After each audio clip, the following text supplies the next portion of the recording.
안녕하십니까, 송환용입니다.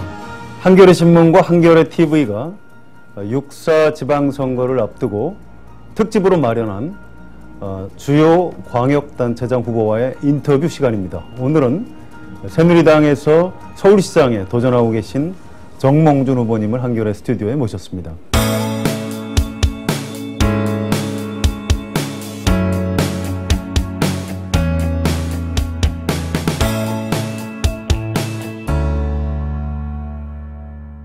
정 후보님 안녕하십니까? 네, 안녕하세요. 여기 한겨레까지 와주셔서 감사드립니다. 네. 전에도 자주 와보신 적이 있으십니까? 네, 제가 창사 주주입니다. 네.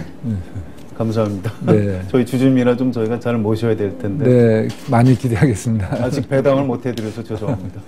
언젠가 하시겠죠. 네, 감사합니다. 네. 자, 오늘 인터뷰는 조혜정 기자와 같이 진행을 하겠습니다. 조혜정 기자 먼저 자기소개 간단하게 좀 해주실까요? 네, 안녕하세요. 한겨레에서 정치부 새누리당을 출입하고 있는 조혜정입니다. 예, 인터뷰를 시작하겠습니다. 먼저 네. 새누리당 서울시장 후보 경선이 4월 30일에 단판 승부로 지금 끝나게 돼 있는데요. 네. 다른 사람이 아니라 정치인 정몽준이 서울시장이 돼야 하는 이유, 이걸 쉽게 국민들께 설명하신다면 어떻게 말씀하시겠습니까? 네, 우리 서울은 지금 잠자고 있다고 말씀드릴 수 있겠습니다. 잠자는 서울을 깨워서 서울 시민들이 원하는 좋은 일자리 만들고 싶습니다. 일자리를 말씀하시는 네, 거예요? 네. 이번에 서울시장에 당선될 자신이 있으십니까? 네, 뭐 열심히 하면은 좋은 소식 있겠구나 생각하고 있습니다. 네.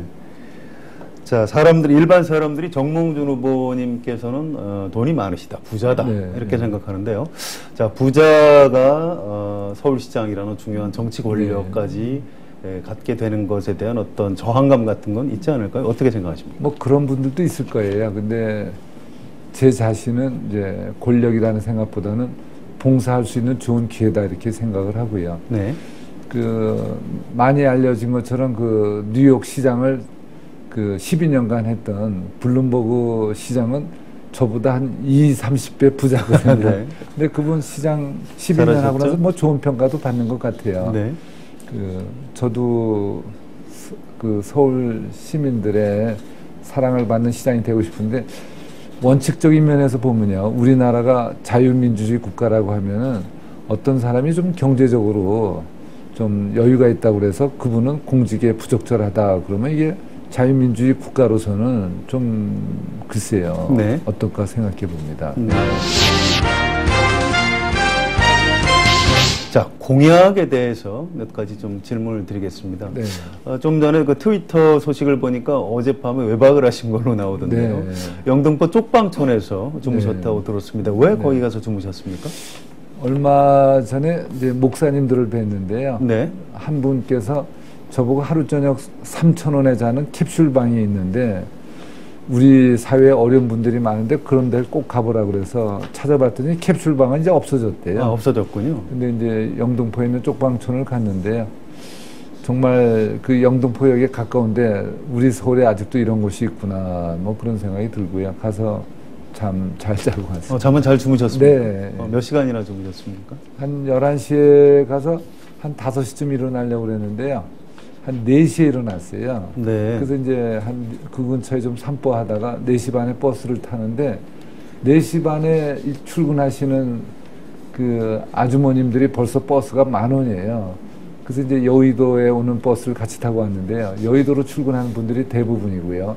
여의도에 여기 많은 기관이 있고 우리 국회도 있는데 어떤 아주머님은 국회로 출근하는 길이다 이렇게 말씀을 해주시더군요. 네, 그러시군요. 임대주택 공약하고 어젯밤에 주무신 것하고 관계가 있습니까? 네, 뭐 그렇죠. 우리나라가 정말 제대로 된 선진국이 되려면 지금보다 임대주택이 더 많아져야 된다. 다들 말씀하시는데요.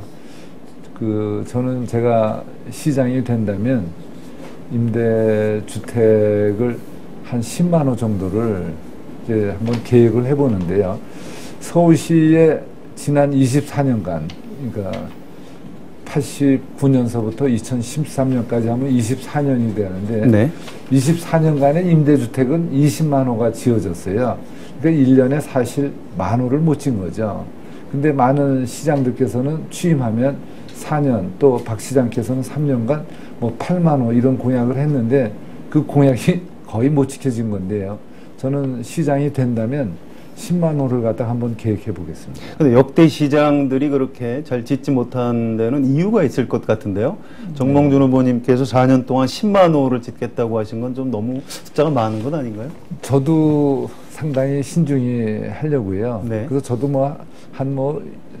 그러니까 1년에 1만 호를 못 졌거든요. 네. 근데 뭐 역대 시장님들이 다 일을 안 한 건 아닐 텐데, 근데 저는 잘하면 할 수 있다는 이런 생각을 하고요. 그러니까 전부 지려면 하기 어려워요. 우리나라 전체를 보면요. 1년에 신규 주택의 공급이 한 47만 호 이렇게 돼요. 근데 신규 주택 공급의 절반이 재건축과 재개발입니다. 네. 그러니까 재건축과 재개발을 나쁘다고 생각하면은요, 그러면 신규 주택을 거의 공급할 수가 없다는 얘기인데요. 저는 재건축, 재개발 같은 사업도 열심히 하고 또 기존의 주택을 매입을 해서 수리를 해서 또 임대주택으로 쓰도록 하겠습니다. 네, 알겠습니다. 정몽준 후보님 공약에서 첫 번째 주제가 활기찬 강북 만들기다 이렇게 네. 돼 있던데요. 강북 관련 공약 중에서 가장 좀 대표적인 것을 하나 직접 좀 소개를 해주시면 어떨까요? 서울의 북한산은 국립공원이죠. 네. 근데 서울 같은 대도시에 국립공원이 있다는 거는 전 처음에 그런 생각했어요. 국립공원이 어떻게 서울에 있나 맨날 거길 가면서도요. 네. 근데 정말 북한산이 서울에 있다는 건 아주 참 대단한 일이고요. 북한산 벨트, 예를 들면 은평구, 강북구, 뭐 도봉구 이런 북한산 벨트를 관광 특구로 해볼까 생각을 해봅니다. 그 지역에 있는 분들이 그동안 북한산 때문에 오히려 고도 제한 등으로 많은 불편을 겪으셨다는데요. 친환경적인 방법으로 북한산을 더 가깝게 우리가 할 수 있도록 하겠습니다. 네, 알겠습니다. 자, 또 공약 중에서 눈에 띄는 게 용산 국제업무지구를 단계적으로 네. 추진하겠다. 네. 뭐 여러 가지 논란도 있는데요. 자, 우선 좀 쉽게 여쭤보겠습니다. 오세훈 전 시장 때하고 어떻게 다른 방식으로 추진하실 오세훈 예정이신지요? 시장께서요. 제가 아는 게 그 철도창 부지가 있는 11만 평인데 네. 그 다음에 그 서부 이촌동까지 해서 한 3만 평이 되나요? 그래서 그걸 늘렸어요. 근데 그것도 이해는 돼요. 그 대단한 계획인데 이왕이면 한강까지 하고 싶겠죠. 워터프론트까지 있으면 좋으니까. 근데 그러면서 사업이 너무 커졌죠. 언론에서는 용산 사업을 단군일의 최대 사업이라고 이제 묘사를 그렇습니다. 하는데요. 네. 사업이 커지니까 어떤 분들은 그래요. 그 사업은 필요한 사업인데 이 정도의 어려움은 충분히 있을 수 있는 일이다. 그렇게 생각을 하고요. 저는 그 용산 사업을 처음부터 단계적으로 하겠다 말씀을 드렸고요. 단계적으로 한 3, 4단계로 하면 충분히 할 수 있다. 이런 생각을 하고 있습니다. 시장 임기 안에 마무리하실 생각이십니까? 아니면 후임 시장한테 넘길 생각이십니까? 저는 뭐 제 임기 안에 뭐든지 다 제가 마무리한다 이런 생각은 제가 안 하도록 하겠습니다. 중요한 것은 방향을 잘 잡는 것이 중요하고요. 방향을 잘 잡으면 너무 또 미적되지는 않도록 하겠습니다. 방향을 잘 잡도록 하겠습니다. 알겠습니다. 자, 조 기자 좀 이어서 해주실까요? 네, 뉴타운 사업 공약 좀 여쭙겠는데요. 차근차근 꾸준하게 그리고 잘 선별해서 추진하겠다고 네. 공약하셨습니다. 좀 구체적으로 설명해 주시겠습니까? 우리 박원순 시장께서 오신 다음에 이게 무슨 심사를 다시 한다 그랬는데요. 제가 동작 의뢰 국회의원인데 저희 지역에도 흑성 뉴타운이 있어요. 그게 이제 9개 지구가 있는데 그 중에 몇 개 지구는 입주하고 나머지는 하는데 그 조합장 하시는 분이 그 서울시가 다시 심사한다는데 그 무슨 단어가 있더군요. 거기 걸리면 무조건 사업이 1년 이상 늦어지기 때문에 조합장으로서 본인의 책임은 거기에 안 걸리는 거래요. 그래야지 1년 늦어지면 돈이 더 들어가니까는요. 근데 우리 시장께서 오셔서 한 148개는 뭐 퇴출하시겠다 이렇게 결정을 했다고 제가 그 정확한 숫자는 제가 좀 다시 확인했는데 대충 600여 개 곳 중에 148개. 근데 박 시장께서는 말씀을 이렇게 하셨어요. 재건축, 재개발, 뉴타운 다 비슷한 취지인데 주민의 3분의 1이 반대하면 안 하도록 해주겠다. 근데 그것은 기존의 규칙하고 똑같은 거거든요. 기존의 규칙이라는 게 3분의 2가 찬성하면 할 수 있다는데, 근데 똑같은 말씀을 그쪽에다가 비중을 두는 거죠. 안 되는 쪽으로. 저는 그렇게 안 하고 3분의 2가 찬성하면 잘 해주겠다 이렇게 제가 할 거고요. 저는 148개를 해제하셨다는데 그분들이 원하신다면 전 다시 하도록 제가 도와드릴 생각입니다. 네. 그리고 또 눈에 띄는 공약이요. 서울을 다시 항구 도시로 그리고 한강에서 배를 타고 청도까지 갈 수 있게 하겠다고 공약을 하셨는데요. 가능한 일인가요? 저는 그거는 너무 당연한 일이고요. 서울 시민들이 뭐 왜 여태까지 일을 안 했는지를 오히려 저한테 물어보시면 좋겠어요. 지금 제가 얘기를 했더니 우리 당의 어느 후보 쪽에서 뭐 양화대교 교각공사를 한다, 뭐 또 주운 사업만큼 큰 돈이 든다는데 제가 다시 한번 확인했는데 양화대교 교각공사 수백억 들여서 다 벌써 끝나 있어요. 그리고 그 아라뱃길은 2조 5천억의 중앙정부 예산을 들여서 다 끝났어요. 근데 왜 안 하는지 모르겠어요. 중국 관광객이 작년에 우리나라에 400만 명이 왔는데 그중에 100만 명 정도가 배 타고 왔는데 우리 기자님이 가령 중국 관광객이라면 청도에서 배 타고 겨우 인천에 와서 인천에서 또 배 타고 겨우 경기도 김포시에 와서 거기서 버스 타고 서울에 있는 뭐 호텔 숙소에 못 가고 변두리에서 자다가 돌아가면 기분이 좋겠어요. 바로 배 타고 아라뱃길로 해서 여의도에 와서 내려서 그래도 뭐 괜찮은 깨끗한 호텔에 있다 가면 훨씬 좋지 않겠습니까? 저는 그것을 안 한다고 하지 말자는 분이나 어렵다고 생각하는 분들 난 그분들이 이상하다고 저는 생각을 해요. 돈은 다 투자가 돼 있고 서울시 돈은 하나도 없어요. 근데 왜 안 하죠 그것을? 안 한다는 게 전 너무나 이상해요. 그리고 마포는 항구다라는 노래가 있는데 그 노래 다시 살리도록 하겠습니다. 네, 알겠습니다. 그리고 지금 서울시 공약들 가운데 또 논란이 되고 있는 게 세빛둥둥섬 이 활용 방안인데요. 대중여가의 명소로 만들겠다고 하셨는데 어떻게 구체적으로 하실 생각이신지요? 그것은 제가 아는 거는 공정의 95%가 다 됐을 때 우리 박 시장께서 그것을 무슨 감사를 시킨 다음에 총체적 부실이다, 흉물이다 이렇게 발표를 했는데요. 그리고 나서 무슨 운영회사의 잘못 때문에 여태까지 안 됐다고 그랬는데 제가 아는 것은 서울시가 일방적으로 운영 조건을 변경하려고 했다는 거죠. 당초 30년이었던 걸 20년만 해라든지 이런 식으로 일방적이었다는 거예요. 그래서 2년 반이 늦어졌는데요. 거기 가보니까 외국 회사들은 벌써 다 그 회사들 회사 목적으로 사용을 했다는 거죠. 샤넬, 펜디, 랜드로버 그리고 CBS가 하는 아메리카스 넥스트 탑 모델. 근데 우리만 안 썼다는 거예요. 이거 얼마나 어리석은가요? 거기 가보니까 저도 처음 가봤는데요. 섬이 3개고 제일 큰 게 17,000톤인가 8,000톤인데 배로 등록이 돼서 인천 해운항만청에 등록이 돼 있는데요. 비가 올 때 경치가 그렇게 좋대요. 서울의 경치. 근데 뭐 비가 올 때 좋으면 뭐 눈 올 땐 더 좋겠죠. 근데 거기는 일반인들이 가서 요즘 뭐 인기 있는 뭐 취맥이든지 또 막걸리에 뭐 빈대떡을 먹든지 저는 대중장소로도 하고요. 또 뭐 국가적으로 중요한 행사 있을 때 뭐 좋은 장소다 생각합니다. 그 당내 경쟁 관련해서 몇 가지 좀 여쭤보겠습니다. 최근에 각 언론사에서 이제 여론조사 결과가 나오는데요. 정몽준 후보님께서 굉장히 많이 앞서 나가고 있는 걸로 조사 결과가 나오고 있고요. 현직인 그 박원순 시장하고 가상 대결을 해도 이제 이기는 조사 결과들이 지금 나오고 있습니다. 자, 김황식 후보나 이혜훈 후보에 비해서 특히 굉장히 많이 앞서 나가고 계신데 그 이유가 뭐라고 생각하십니까? 이유요? 네. 서울 제가 이제 출마를 하고 나서 가능한 많은 서울 시민분들을 직접으로 뵈려고 노력을 하고요. 또 지금의 이런 인터뷰처럼 또 가능한 많은 언론을 통해서 이렇게 하려고 그러는데 그래도 뭐 서울 시민들이 저를 이렇게 텔레비로 본 분들은 많지는 않을 걸로 봐요. 그러니까 직접 만난 사람은 아주 진짜 작죠. 그럼에도 불구하고 서울 시민들께서 저한테 기대가 있다면 서울 시민들이 이제 서울시정에 좀 새로운 변화가 있었으면 하는 기대감이 있는 것으로 저는 생각을 합니다. 그렇군요. 자, 그런 기대감을 제가 충족할 수 있는 후보다 이렇게 생각을 해 주시지 않나. 이렇게. 알겠습니다. 자, 그 민심하고 당심이 네. 일치할 수도 있지만 좀 차이가 날 수도 있는데요. 네. 여론조사 반영 비율은 한 20% 네. 정도고요. 그다음에 이제 당원 대의원 비율이 한 합치면 50% 네. 정도 된 네, 걸로 그렇죠. 이렇게 돼 있는데 규칙이. 자, 그 부분에서도 자신이 있으십니까? 어떻게 예상하십니까? 뭐 열심히 하려고 노력을 하고요. 근데 기본적으로 저희 새누리당은 새누리당만을 위한 조직은 아니거든요. 국가와 국민을 위한 조직이니까 네. 저는 뭐 민심과 당심이 따로 있다고는 생각하지 않습니다. 우리 당원 대의원 많은 분들이 정말 민심을 하늘처럼 받든다 이렇게 생각하고 있습니다.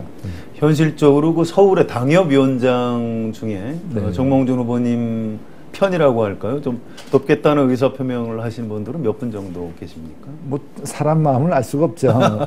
그래도 이제 가능한 많은 분을 뵙고 뭐 기회가 되면 뭐 소주 맥주도 한 잔씩 하는데요. 네. 뭐 많은 분들하고 인간적으로 좀 서로 이해하려고 노력을 하고 있습니다. 네. 당협위원장하고 그 당원 대의원들하고 뜻이 일치한다고 보십니까? 좀 차이가 날 수도 있다고 보십니까? 저는 당원 위원장이 대의원이나 당원한테 일방적으로 지시하는 거는 뭐 일반적으로도 바람직하지 않고요. 네. 또 이제 그런 시대는 지나가지 않았나 이런 생각도 합니다. 네, 네. 바람직하지 않다. 네, 그런 네. 말씀이시네요. 네. 좀 소프트한 질문들 드려볼게요. 경쟁자이시죠, 당내 김황식 후보의 장점과 단점을 좀 말씀해 주시겠어요? 그분은 이제 본인 말씀대로 뭐 법관 생활 하셨고 행정부에 오래 있었고, 그러니까 그분의 이미지는 법률, 안정, 행정 뭐 이런 게 그분의 장점이고요. 단점은 선거는 별로 안 나가보셨다. 그 선거는 저희는 선출직이고요. 네. 그분은 대한민국에서 정말 1인 지하 만인 지상이라는 총리까지 하신 분이지만 죄송하지만 임명직과 선출직은 차이가 있죠. 길게 얘기하면 또 그렇죠. 아니, 근데 조금만 임명직은 예, 예. 임명장을 받을 때 한 분한테 받잖아요. 네. 그분이 장관이든 대통령이든. 그래서 저희 선출직은 뭐 저희가 국민들한테 큰 존경은 못 받지만 저희는 그래도 20만 명한테 임명장을 받은 사람입니다. 좀 차이가 있다고 생각을 하죠. 그렇군요. 이해운 후보는 어떻게 평가하십니까? 장단점을? 이해운 후보는 저희 새누리당에서 경제민주화의 횃불을 들고 계신 분이죠. 그리고 뭐 열정이 대단하시고요.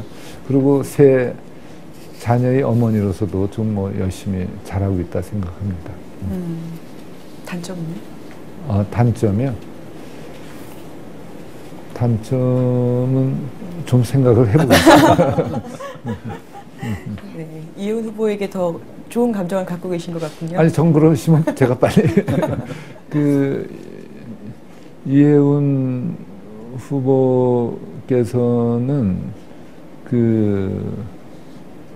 뭐 하여간에 말씀을 아주 열정적이에요. 열정적으로 이제 하시고 또 그러니까 우리가 일을 이렇게 열심히 하다 보면 또 뭐 오해도 좀 사고 뭐 그런 게 있지 않나 이런 생각을 합니다. 네, 네. 박원순 시장은 어떻게 보십니까? 그 지난 시정 활동 중에서 어떤 게 잘 됐고 또 어떤 부분이 좀 잘못됐다고 보십니까?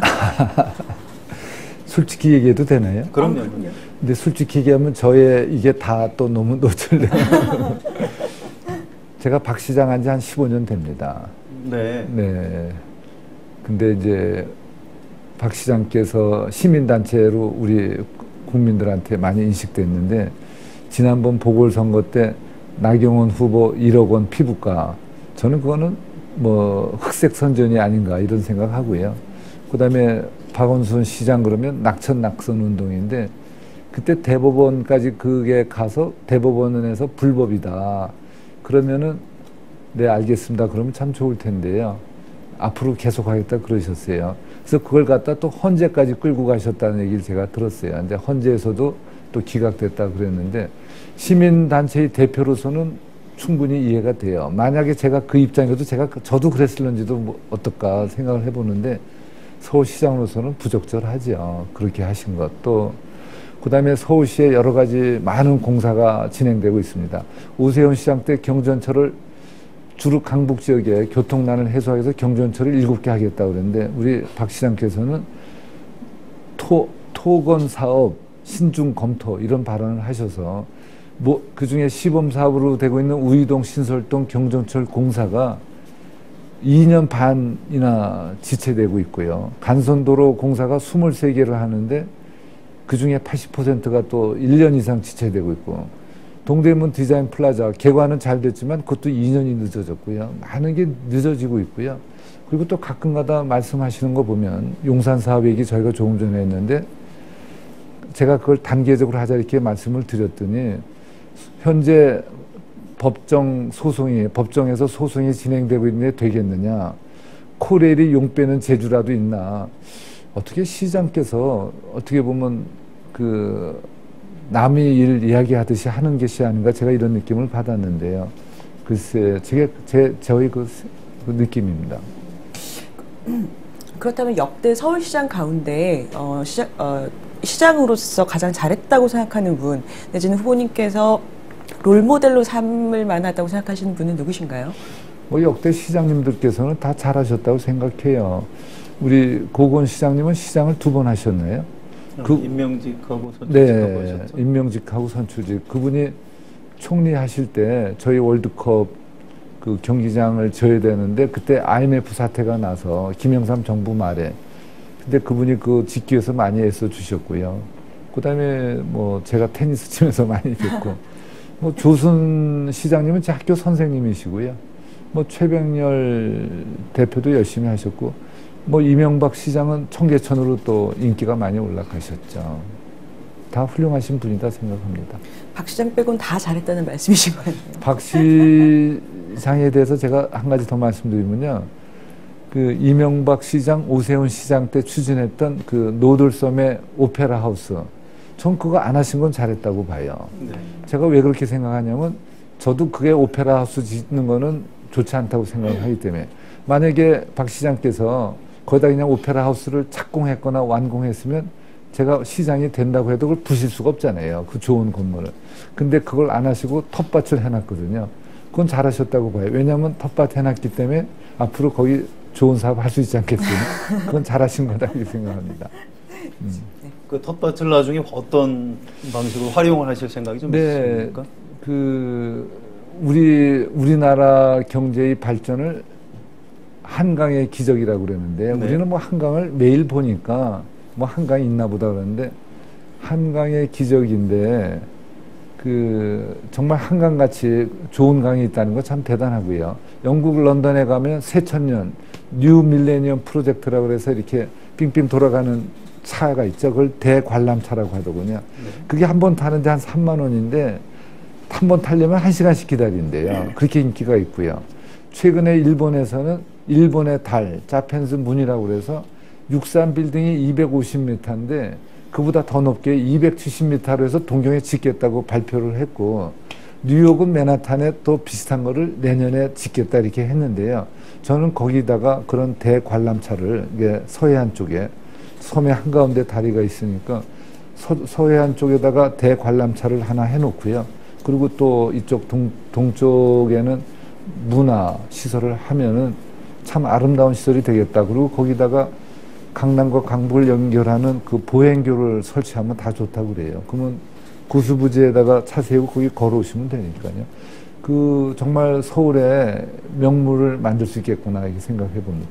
외국 관광객이 서울에 오면 갈 데가 없다는 거죠. 근데 그런 거 하는 건 얼마나 명물이 될까 생각해 봅니다. 예, 정몽주 후보님 말씀하시는 걸 들어보면 굉장히 서울에 대해서 이런저런 구상을 오랫동안 많이 하신 것 같다는 생각이 드는데요. 네, 고맙습니다. 사실은 근데 서울에서 지역구 국회의원을 하시기 전에 이제 지방에 네, 울산. 울산에서 국회의원을 하셨고 또 제가 알기로는 서울시장을 한번 해봐야 되겠다 이렇게 결심을 하신 게 그렇게 오래된 일은 아닌 걸로 알고 있는데 어떻게 그 짧은 기간에 많은 생각을 하셨는지요? 제가 이제 저보고 대통령 선거도 한 2번 나가려고 했던 사람이 네. 왜 서울시장을 나왔느냐 이 질문을 받는데요. 네. 저의 답변은 2가지가 있는데요. 첫째는 제가 서울 와서 국회의원 해보니까 국회에 가면 할 일이 많이 있지만 지역구에 가면은 우선 공간이 없잖아요. 서울은 과밀해서. 그렇죠. 거기에 또 우리 지방의회 의원님들도 계시고 구청장도 계시고. 그래서 제가 할 일은 이제 서울시에 가서 부탁하는 일이죠. 이것 뭐 예산도 달라 이렇게. 그래서 좀 다녀보니까요. 제가 서울시장 하면 어떨까 이런 생각을 좀 해봤고요. 네, 서울의 국회의원을 하면서 생각하시는 거군요. 네, 제가 하면 어떨까 생각도 해봤고요. 또 최근에는 서울이 인구도 1000만 이하로 줄어들고 그 지역 총생산, 뭐 GRDP라는 지표 보면 전국 광역 단체 중에서 5등밖에 안 되고요. 많이 떨어져 있죠. 그리고 안전을 보면요, 이제 서울에 지금 25개 군데 이렇게 해서 보면 서울은 전혀 안전하지 않은 도시입니다. 범죄율이 전국에서 보면 아주 최상위권에 있어요. 네. 뭐 이런 것 보면 뭐 제가 한번 서울시장 해보면 열심히 해보면 보람 있겠다 생각했습니다. 알겠습니다. 자, 박근혜 대통령 내지 뭐 박근혜 정부하고의 몇 가지 관련 질문을 좀 드리겠습니다.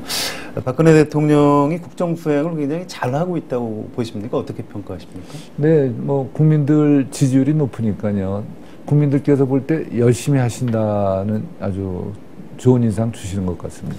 후보님께서 보시기에는 특히 어느 부분을 잘하고 있다고 보십니까? 뭐 저도 신문을 열심히 보니까요. 네. 국민들께서 점수 주는 게 외교를 잘한다. 외교. 뭐 이런 점수를 주시는데요.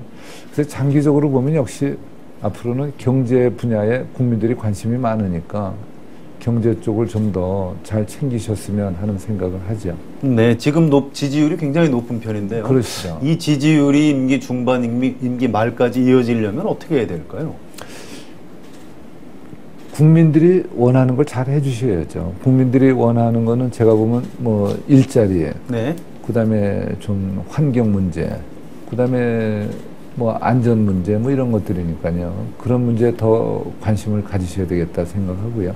근데 이건 꼭 우리나라뿐이 아니고요.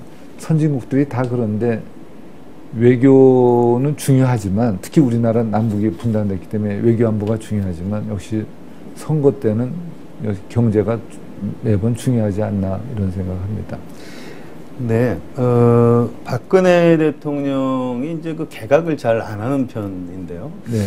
이제 경제에서 그렇게 현재 큰 성과를 아직 내고 있지는 못한 것 같다 이런 평가들도 있고요. 네. 그래서 적절한 시기에 경제팀은 좀 바꿔주는 게 좋겠다 이런 의견들도 있는 걸로 알고 있습니다. 후보님께서는 아무래도 경제 분야를 잘 아시는 정치인이신데 그런 부분은 어떻게 평가하십니까? 글쎄요, 그거는 이제 대통령이 인사권이 있는데요. 네. 저희들이 의견이 있을 때마다 매번 얘기하면 인사권자는 타이밍이 또 중요한데 또 본인의 결정이어야 하는데 제가 여당 의원으로서 얘기하면 뭐 여러 가지 좀 그런 게 있죠. 근데 시중에 그런 의견이 많이 있다. 그건 저도 잘 알고 있습니다. 네. 예. 혹시 대통령 당선 이후에 후보님께서 직접 대통령하고 뭐 대화를 나누신 경험이 있으십니까? 1대1로요? 네. 그 질문은 뭐 이해운 의원도 하셨던데 예. 저도 유감이지만 못 해봤습니다. 그러시군요. 알겠습니다. 자, 세간의 시선 중엔 이런 게 있습니다. 제가 솔직히 질문을 드리겠습니다. 정몽준 후보님께서는 박근혜 대통령하고 사이가 별로 사실은 좋지가 않다. 그러니까 옛날에 2002년에 남북 축구 경기대회 당시에 응원단이 이제 태극기 흔들고 대한민국 하니까 박근혜 대통령께서 이건 북쪽하고 약속한 것하고는 다르다 해서 이제 항의를 하셨고요. 그 내용을 이제 후보님께서 책에다가도 일정 부분 써놓으신 걸 본 일이 있는데요. 또 세종시 백지화 논란 때도 후보님께서 한나라당 대표셨고요. 그때도 네. 박근혜 대통령하고 의견 차이가 좀 있었던 걸로 알고 있습니다. 네. 그래서 사실 두 분은 실제로 사이가 별로 안 좋으신 건 아닙니까? 뭐 그런 이야기가 있죠. 무엇이든지 소위 말해서 이렇게 완전한 거, 네. 완전한 거는 양면이 있다 그래요. 그러니까 무슨 뜻이에요? 어떤 사람과 사람의 관계도 네. 뭐 좋다고 하든지 나쁘다고 할 때 어느 때라도 뭐 좋을 때가 있고 나쁠 때가 있다. 뭐 이런 생각이고요. 아까 책에 그 북한 축구팀이 왔을 때 이야기를 제가 책에 썼는데 네. 내가 안 써도 될 걸 괜히 썼구나 이런 생각도 하고요. 그 뭐 박근혜 대통령하고 저는 초등학교 동기 동창이고요. 박 대통령께서 우리 국회 오시기 전부터 테니스를 좋아하셔서 테니스 많이 쳤고 뭐 그 밥도 많이 먹었고 뭐 노래방도 몇 번 갔었고요.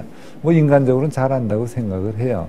근데 지금 대통령이라는 최고의 중요한 자리에 계시니까 무슨 뭐 어떤 개인적인 사사로움 때문에 무슨 판단하시지는 않다고 저는 생각을 하죠. 네. 네. 신당동의 그 박정희 전 대통령이 살던 네. 집에도 가셨고요.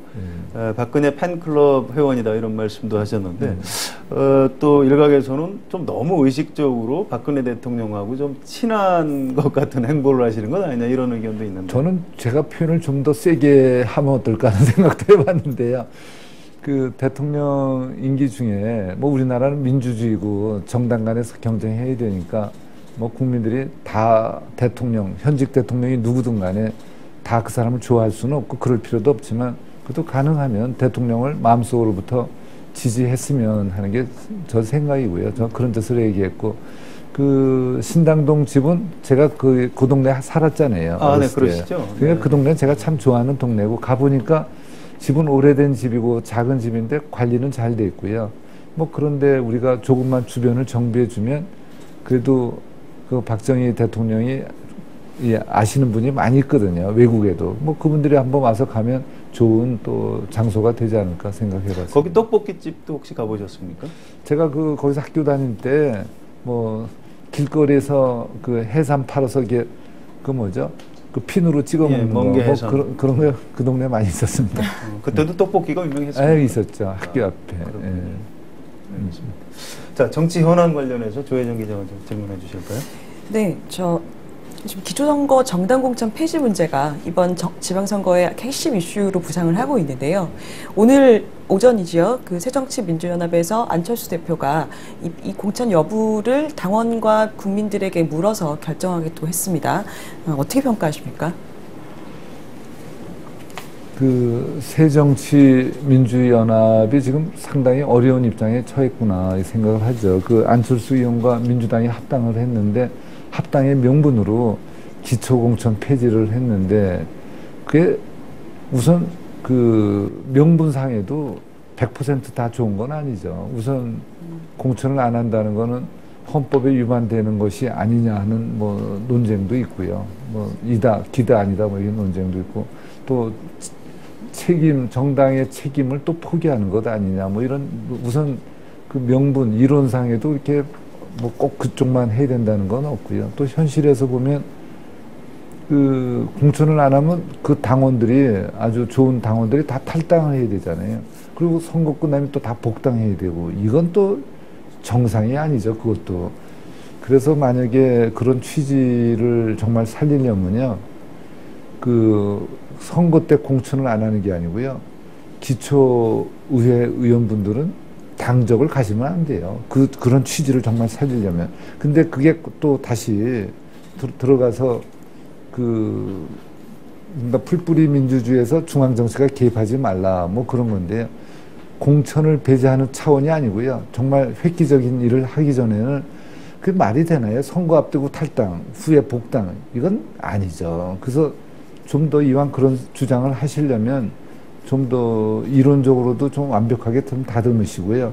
현실 정치에 적용할 수 있게 좀 하셔야 되는데 저 같은 경우도 기초의회 공천을 폐지하는 제가 법안도 냈었거든요. 근데 뭐 여러 가지 의견이 있어서 저희 같은 경우는 뭐 상향식 공천이다 했는데 물론 상향식 공천이 또 만병통치약은 아닐 거예요. 뭐 문제가 있는데 근데 이런 것을 보면 저희 여당도 책임은 크다고 봅니다. 경기를 하는데 뭐 축구 경기하고 야구 경기를 같이 할 수는 없잖아요. 하나의 경기를 하는데 야당하고 저희가 더 많은 대화를 했어야 하는데 뭐 저희 책임이 크다고 생각하고 있습니다. 그래서 그런 논란 끝에 우선 이제 새정치민주연합은 그 무국 공천을 할지 말지 여부를 국민 여론조사와 당원 투표로 결정을 하기로 지금 결론을 내린 상태인데요. 그 결정 방식에 대해서는 어떻게 보십니까? 뭐 지금 선거를 코앞에 두고 이제 국민들께서 이제 결정을 하실 때거든요. 새정치연합을 지지할까, 새누리당을 지지할까. 근데 이럴 때 국민을 놓고서 그걸 하면요. 국민들이 만약에 전화 받은 분들이 얼마나 갈등을 느낄 거예요. 그래서 뭐 하여간에 여러 가지로 참 안 됐는데 뭐 그쪽 당에서 그걸 마지막 방법으로 선택하니까 뭐 잘 되시기를 바랍니다. 예. 결론이 어떻게 날 것 같으세요? 공천을 하는 것으로 날 것 같으세요? 안 하는 걸로 날 것 같으세요? 글쎄요, 제가 말씀드리기 좀 그런데요. 저는 그 정당의 국회의원분들 80% 이상이 공천하자고 주장한다. 신경민 최고위원, 양성조 최고위원 포함해서 공천하지 않겠어요? 그러면 만약에 공천을 하게 되면 새누리당 특히 서울 지역 기초단체장, 기초의원의 경우에는 공천을 하게 되면 새누리당이 지금보다 불리해지는 거 아니냐라는. 저희가요? 네네. 뭐 저희로서는 네, 뭐 또 이제 저쪽이 좋아지면 예. 저희로서는 되는데 뭐 그래도 좋은 선거가 되겠죠. 이게 막 이렇게 어지럽고 혼잡한 선거보다는 그게 뭐 그렇구나 이렇게 생각하고 있습니다. 충분히 이길 자신이 있으시다는 말씀이시군요. 뭐 자신 있다기보다는 공정한 좀 바람직한 선거를 해야겠죠. 선거다운 선거를 해야 되지 않을까 생각해 봅니다. 네, 감사합니다. 예, 야당 관련해서 제가 몇 가지만 더 여쭤보겠습니다. 자, 지금 새정치민주연합의 대표가 되셨는데요. 안철수 의원은 오래전부터 아시죠? 어떻게 평가하십니까? 오래 전부터 알지는 않고요. 네. 그분이 국회 상임위원회 저하고 같이 있어요. 보건복지위원회 있고 저 바로 맞은편에 있어서 뭐 이렇게 상임위원회 가면 뵙고 또 이제 그분 안철수 대표님 모시고 점심 식사도 한번 했어요. 네. 그래서 저는 안철수 대표는 우리 국민들이 좋아하는 정치인이기 때문에 저도 그분을 좀 더 알고 이해하려고 저도 이제 노력을 하는데요. 안철수 의원은 이제 여러 가지 기준으로 보면 성공한 기업인, 성공한 정치인인데 이것도 제가 책에 썼는데요.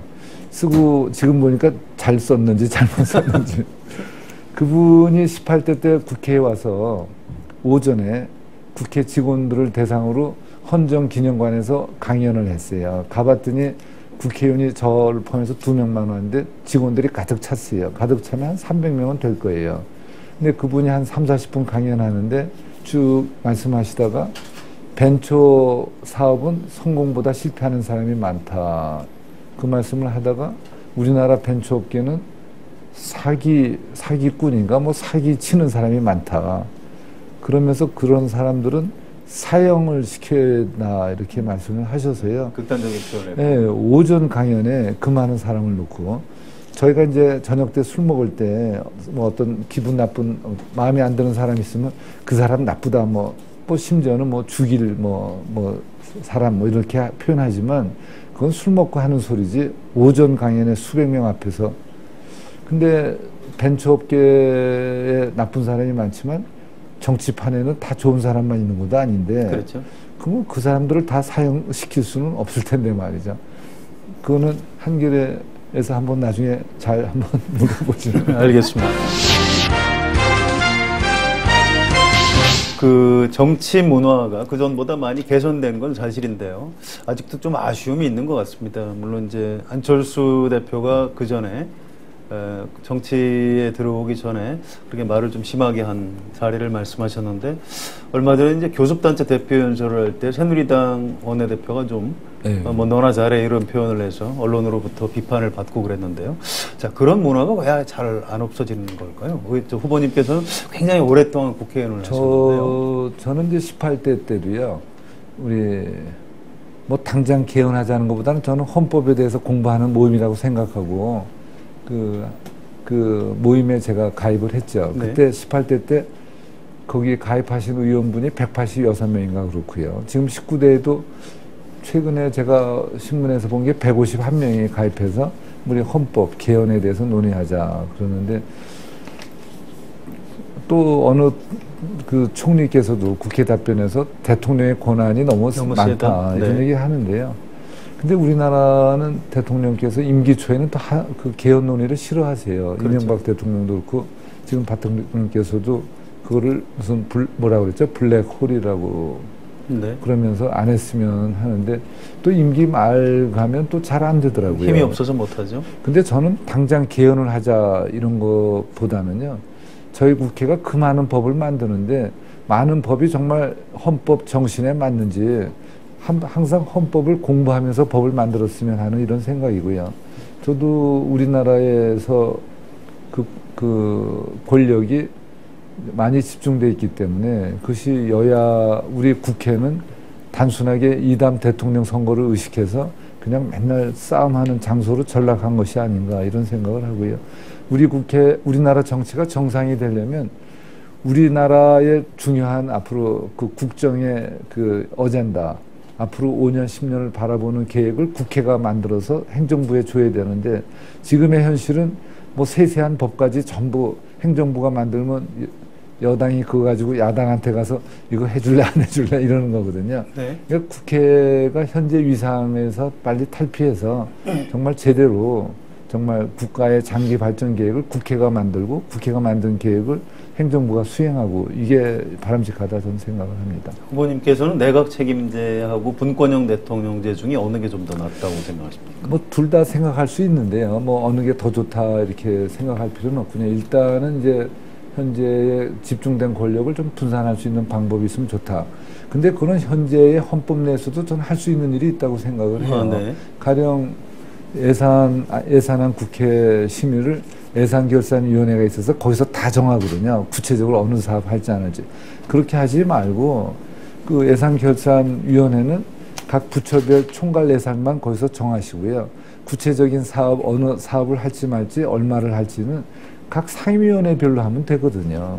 근데 그렇게만 해도 예산에 관한 그 행정부의 권한이 한 절반은 국회로 올 수가 있습니다. 네. 왜 그런 걸 안 하는지 저는 그게 참 답답해요. 예. 그거는 지금 그런 건 진작해도 되는데 말이죠. 역시 국회의원을 오래 하신 후보님 한 말씀이 굉장히 중요하신 것 같습니다. 네. 한결에서 좀 관심 가져주시죠. 예, 그렇게 하겠습니다. 대한민국이 전체가 잘 되려면 대통령하고 여당도 잘해야 되지만 야당도 좀 잘 돼야 할 텐데요. 지금 야당이 아무래도 좀 어려운 것 같습니다. 정치를 오래 하신 후보님께서 야당에 좀 이러한 부분은 좀 더 잘했으면 좋겠다 이런. 그 얘기 잘못했다가 당장 내일부터 야단 맞을 텐데요. 저희 당에 가서 야단 맞고 또 그쪽에서도 왜 주제 넘게 그랬냐 또 야단 맞을 텐데. 아니요, 정치 오래 하셨으니까 이게 조언이라고 생각하시면 괜찮을 것 같습니다. 저희도 그렇고 민주당도 그렇고 이제 원내대표 새로 뽑죠. 네, 5월에. 근데 거기도 전당대회도 하지 않나요? 아직 계획이 없습니다. 새정치연합인가. 뭐 앞으로 뭐 어떻게 절차 밟으시겠죠. 예. 지금은 이제 합당을 했으니까. 뭐 원내대표 좋은 분 뽑고요. 뭐 또 앞으로 좋은 대표 뽑으시고 그래서 하면 되는데 우리나라 정치를 이제 보수 대 진보 뭐 이렇게 보는 분들도 있는데 그 표현이 뭐 적절한지는 이제 별도의 문제고요. 우리나라의 죄송하지만 좌파라고 불리는 분들은 보면은 반대하는 건 분명해요. 반대는 또 극렬하게 데모도 하는데 찬성하는 게 제가 보면 기억나는 게 없습니다. 찬성을 안 합니다. 네, 뭘 찬성하는지를 알 수가 없어요. 네. 한미 FTA도 얼마나 반대하셨어요. 죄송하지만 전직 총리가 국회의원 선거 앞두고 미국 대사관 앞에 가서 데모를 했거든요. 저는 그때 굉장히 좀 수치감을 좀 느꼈습니다. 네. 어떻게 전직 총리가 그 정부가 추진했던 사업인데 어떻게 전직 총리가 미국 대사관 앞에 미국은 우리나라를 어떻게 볼까 이런 생각을 했고요. 뭐 제주도 해군 기지도 많이 반대하시고 뭐 하여간에 많이 반대를 해요. 근데 그분들은 뭘 찬성하는지 그거는 제가 잘 몰라서인지 잘 기억이 나지 않습니다.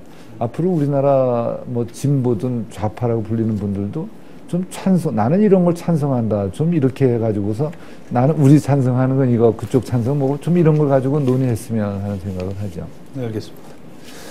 자, 이 정몽준 후보님 개인적인 질문인데 많이 아마 질문을 받으실 겁니다. 서울시장직을 성공적으로 수행하고 나중에 대통령에 도전해 보실 생각이 있으신가요? 뭐 그거는 그때 가서 생각을 해보죠. 네, 역시 네. 준비된 답변을 하시는 걸로. 네, 알겠습니다. 네. 자, 인터뷰를 이제 좀 마무리해야 될 그런 시간인데요. 후보님께서 좋은 내용을 준비해 오셨는데 제가 눈치 없이 안 여쭤본 게 있으면 좀 말씀을 해주세요. 뭐 좋은 질문 다 해주셨고요. 그다음에 이렇게 편안한 분위기에서 제가 존경하는 우리 성한용 대기자님하고 이렇게 말씀 나누게 돼서 저도 아주 보람을 느낍니다. 네. 네, 저희 시청자들께 간단하게 저쪽 카메라를 보시면 되는데요. 네. 마무리 말씀해서 인사를 좀 해주시면 감사하겠습니다. 네, 고맙습니다. 네, 오늘 이렇게 좋은 시간 주셔서 감사합니다. 저는 정을 몽땅 준 사람 정몽준 의원입니다. 88 서울올림픽 그리고 2002년 월드컵, 그 당시 우리나라는 전 세계를 깜짝 놀라게 했습니다. 그때 활기차게 움직이던 우리 서울이 지금은 많이 정체되고 잠들어 있다고 저는 생각을 합니다. 제가 서울시장이 된다면 좋은 투자 많이 해서 좋은 일자리 많이 만들겠습니다. 그리고 우리 주변에 15억의 인구가 있는데 이 많은 분들이 서울을 찾아와서 장사 잘 되는 서울, 아이 키우기 좋은 서울, 또 어르신네들이 편하게 다닐 수 있는 서울, 이런 서울을 한번 만들고 보고 싶습니다. 제가 시장이 되면 저는 좋은 일자리를 만들고 또 좋은 복지를 만들어서 일복 터진 일복시장이 되도록 하겠습니다. 서울 시민 누구나 나는 서울의 시민이다 하는 것을 자랑스럽게 생각하도록 하겠습니다. 저도 부족함이 많은 사람인데 이렇게 관심 가져주시고 성원해 주셔서 너무나 고맙습니다. 앞으로 더 열심히 하겠습니다. 감사합니다. 예, 다시 한번 한겨레 스튜디오까지 와서 좋은 말씀 해주셔서 참 감사드리고요. 자, 우리 조혜정 기자도 수고하셨습니다. 감사합니다. 한겨레가 마련한 6.4 선거 특집 주요 광역단체장 후보와의 인터뷰, 오늘 시간 여기서 마치겠습니다.